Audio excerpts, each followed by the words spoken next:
Bonjour Caroline Fiat, Bonjour. merci d'avoir accepté notre invitation. Alors ici on est dans un endroit bien connu des parlementaires puisque c'est le Café Bourbon à côté de l'Assemblée nationale. Vous êtes membre d'Ensemble, vous êtes député de la 6e circonscription de Meurthe-et-Moselle sous l'étiquette de la France Insoumise. Dès mardi vous portiez d'ailleurs les couleurs des Insoumis pour briguer la présidence de l'Assemblée nationale, mais c'est François de Rugy, membre de la majorité présidentielle, qui a finalement été élu au perchoir. On va revenir sur ses premiers jours au Palais Bourbon, mais d'abord quel autre regard est-ce que vous proposez aujourd'hui ? Un regard neuf et positif, pas un regard forcément revanchard comme on peut l'entendre, juste ce regard d'une fierté où dans l'avenir en commun on voulait que ce soit le peuple qui rentre de nouveau à l'Assemblée, qu'on soit représenté par des gens qui nous ressemblent et on a quand même gagné un gros pari en faisant rentrer une aide-soignante à l'Assemblée. On n'est pas assez représentatif, mais c'est quand même déjà un grand pas, donc une grande fierté. Ça vous rend plus légitime aujourd'hui pour représenter le peuple d'être une femme qui avait un métier qui n'était pas, enfin qui d'ailleurs a fait l'objet de beaucoup de remarques des journalistes, puisqu'on remarque de manière exceptionnelle que vous êtes aide-soignante effectivement, mais vous pensez que vous avez justement ce regard du terrain, ce regard de la réalité de ce que vivent 90% des Français aujourd'hui ? Et c'est ça, c'est 6 personnes sur 10 n'est pas allé voter aux législatives parce que sur le terrain, nous on y était et on les entendait nous dire de toute manière c'est tous les mêmes, ils ne savent pas ce que c'est, ils ont qu'à aller gagner le SMIC. Et du coup, nous on s'est vite rendu compte que quand on tendait le tract en disant une aide-soignante à l'Assemblée, ça matchait, les gens disaient mais oui c'est ça, c'est quelqu'un qui connaît les réalités de la vie. Alors hier, c'était les premiers pas dans l'hémicycle. André Chassaigne, le président du groupe communiste, a parlé de déni de démocratie. Comment vous avez vécu cette première séance hier ? Très particulière, donc je ne vous cache pas que personne ne s'y attendait. Nous, on savait que nous n'aurions pas de poste de vice-présidence, on n'en a pas proposé, comprenant le calcul de points et les règles qui fonctionnent à l'Assemblée. Quand on a vu le résultat et que la démocratie ne fonctionnait pas, nous, on s'est aussi décidé à présenter une candidature, parce que dans ce cas-là, si c'est En Marche qui choisit l'opposition, peut-être qu'ils avaient envie de nous choisir, nous. Ça n'a pas été le cas, parce que du coup, il n'y a même plus d'opposition dans les vice-présidences. Mais c'est très particulier et en même temps, c'est très instructif. Je ne vous cache pas que moi, j'avais des doutes sur La République En Marche, sur le fonctionnement. On ne peut pas être ni de droite ni de gauche. Enfin bon, j'avais beaucoup de doutes et effectivement, ça commence à se confirmer. Hier, on a appris aussi que Emmanuel Macron avait prévu de rassembler le Congrès, la réunion des parlementaires du Sénat et de l'Assemblée nationale. Ce matin, Pierre Laurent sur France Info a annoncé que les députés communistes pourraient ne pas se rendre à la convocation du président de la République au Congrès à Versailles. Vous savez aujourd'hui si les députés insoumis se rendront à cette convocation ? Alors, on a commencé à en parler hier soir et on continue à en parler aujourd'hui. Notre groupe fonctionne en démocratie. Donc, on balance tous les avis et après, on vote et la majorité gagne. Mais là, à cette heure-ci, il y a du pour et du contre. D'accord. On a vu aussi beaucoup de désarroi dans vos regards avant-hier lorsque l'Assemblée s'est levée unanime pour féliciter François de Rugy. On vous a d'ailleurs reproché de ne pas vous être levé pour saluer cette élection. Qu'est-ce qui se passe dans votre tête à ce moment-là quand vous regardez cet unanimisme, ces applaudissements unanimes face à un nouveau président de l'Assemblée nationale ? Mais moi, sur le coup, je n'ai pas été étonnée. Je pensais que tous les membres de l'opposition étaient assis. Mais vu qu'ils sont plus de 350, je me suis dit, 350, ça fait beaucoup. Et donc, et quand on nous a dit qu'il n'y a que nous qui ne nous étions pas levés, je leur ai dit que moi, personnellement, personne ne m'a offert les us et coutumes de l'Assemblée. Donc, moi, je n'avais pas voté pour cette personne. Donc, je ne me suis pas levée. Et accessoirement, quand on a annoncé mon score, personne ne s'est levé pour me féliciter. C'est là où vous vous dites que vous êtes bien seul, finalement, dans l'opposition aujourd'hui ? Et qu'il y a un problème de pluralisme à l'Assemblée ? Mais oui, carrément.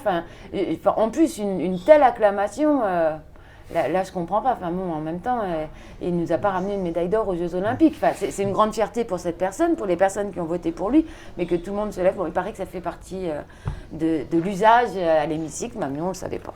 Alors, dans un éditorial hier publié dans l'Express, on pouvait lire que Mélenchon, Ruffin et les sans-cravates étaient une menace à prendre au sérieux. Pour qui êtes-vous une menace, d'après vous, Caroline Fiat, aujourd'hui ? Pour la caste, pour tous ceux qui souhaitent le déni de démocratie. Donc, encore une belle fierté. C'est bien qu'on soit là et qu'on leur fasse un petit peu peur et que du coup, ils se mettent un petit peu à réfléchir avant d'agir. Dans les autres particularités, vous êtes une femme. Quand on voit que tous les présidents de groupes parlementaires sont des hommes, que le président de l'Assemblée nationale est un homme, vos combats pendant 5 ans, ils se porteront aussi sur la question de l'égalité femmes-hommes. C'est un sujet qui vous tient à cœur? Alors oui, évidemment, c'est un sujet qui me tient à cœur, mais en sachant, alors moi dans les autres groupes, je ne sais pas. Chez nous, systématiquement, on essaie de proposer des femmes. On m'a proposé, moi, au perchoir. Hier soir, on a proposé Mathilde Panot pour un poste de vice-présidente. Là, sincèrement, chez nous, aucune se sentait de prendre le poste de président de groupe. Et donc, du coup, Jean-Luc Mélenchon s'est gentiment proposé et on était tous bien contents qu'il le fasse.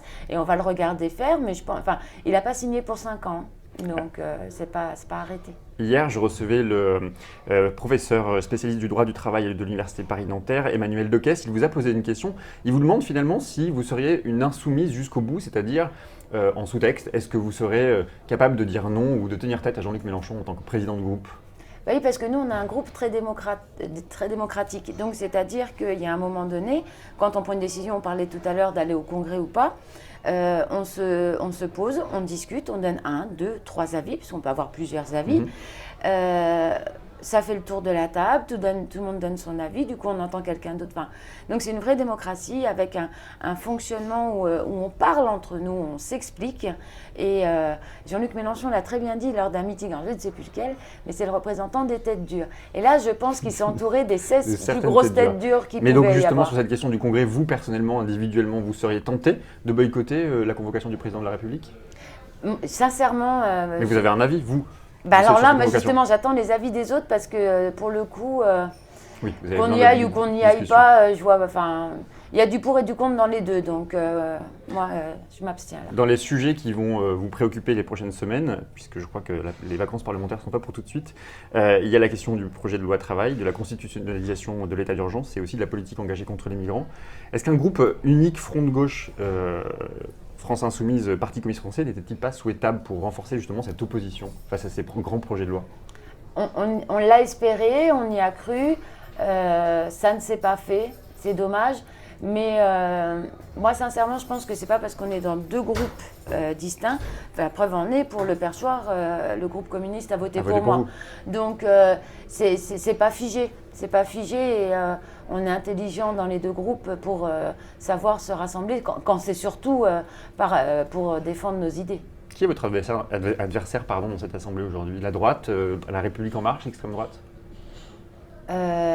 Évidemment, l'extrême droite.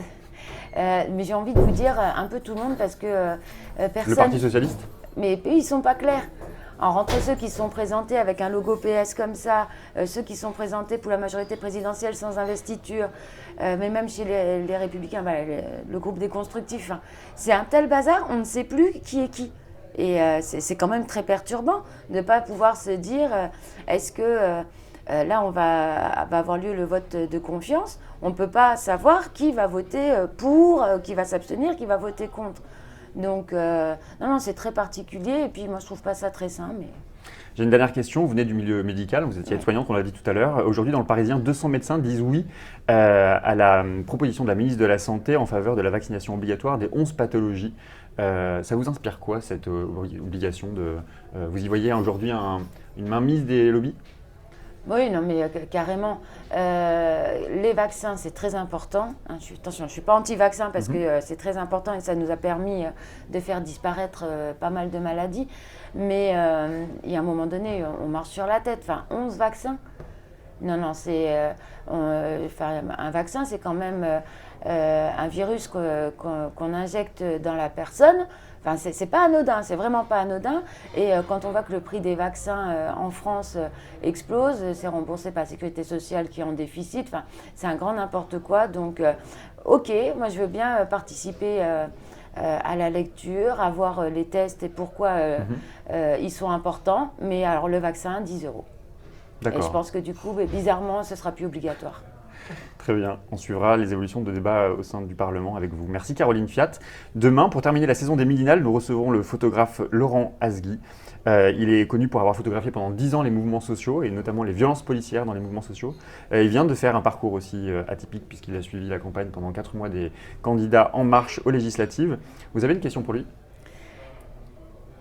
Quelle a été la chose la plus marquante entre 10 ans de suivi de manifestations dites de gauche, parce que ce sont des manifestations de gauche, et 4 mois avec des personnes d'En Marche. Est-ce un vrai renouvellement ou a-t-il été aussi perturbé que moi hier?